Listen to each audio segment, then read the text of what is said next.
Hi guys, this is a quick room tour and review of Siam Stadium Hotel in Bangkok, Thailand. Nabuko to sa Agoda for around 700 pesos per night in April 2025. Straight ahead sa walkway na yan ay yung BTS National Stadium, which is a 10-minute walk. Take note lang guys wala nga palang elevator dito, so kailangan mo talagang buhatin yung maleta mo. Then pagdating dito sa second floor, sa bungad, nandyan yung lagayan ng sapatos. Kailangan mo magpalit muna ng provided na slippers or kung meron kang baong slippers. Kailangan mo munang itap yung card na provided sa'yo bago ka makapasok dun sa hallway leading to the actor rooms. I'm assigned on the second floor nga pala.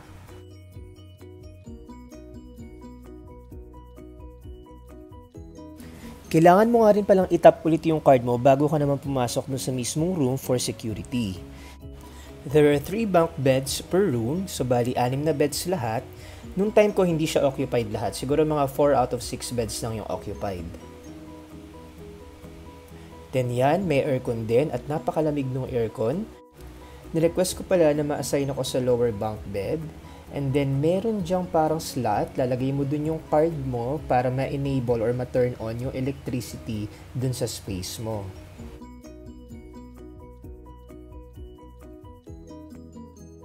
Meron ding cortina for privacy.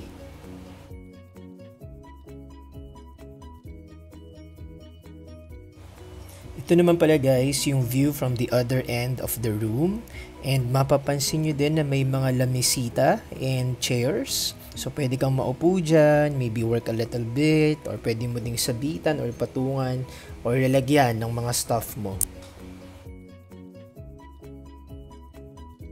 Let's take a closer look naman doon sa pinaka bed space. Clean and comfortable siya, and in fairness malaki siya para sa isang person, especially considering that this is a dorm type hotel. Dito naman sa gilid, again, nandyan yung slot para ipasok mo yung card mo para ma-enable yung electricity. Nandyan din yung electrical outlet kung gusto mo mag-charge, and yung switch para dun sa ilaw dun sa bed space mo. Then dito, meron ding maliit na parang floating desk na parang patungan ng other stuff mo.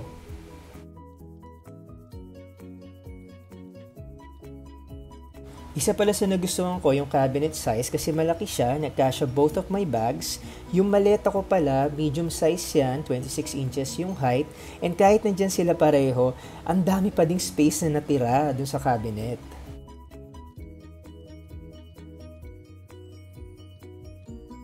Silip naman tayo sa banyo. In fairness, air condition siya kaya hindi ka mahuhula sa init. Meron ding mga small cabinets dito for your stuff.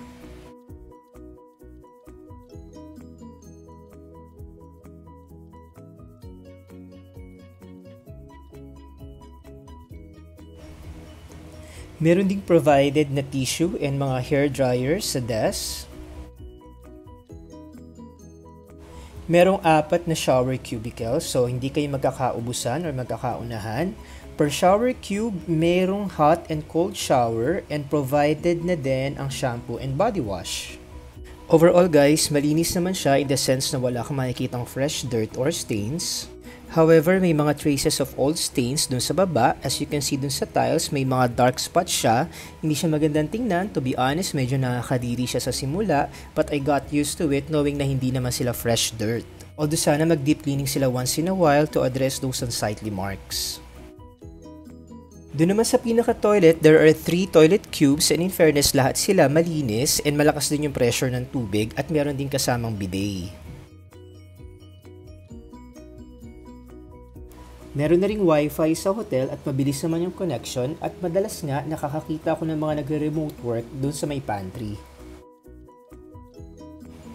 And lastly, sumilip naman tayo sa may pantry.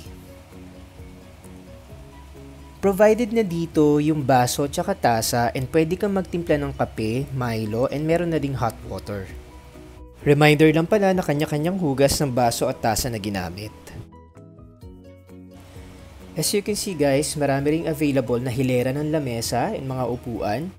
Dito usually yung tambayan ng mga nakikita ko nagre-remote work. Air condition din tong pantry kaya komportable ding mag-work dito or tumambay lang. And that's all guys, I hope nakatulong tong vlog na to. Thank you for watching!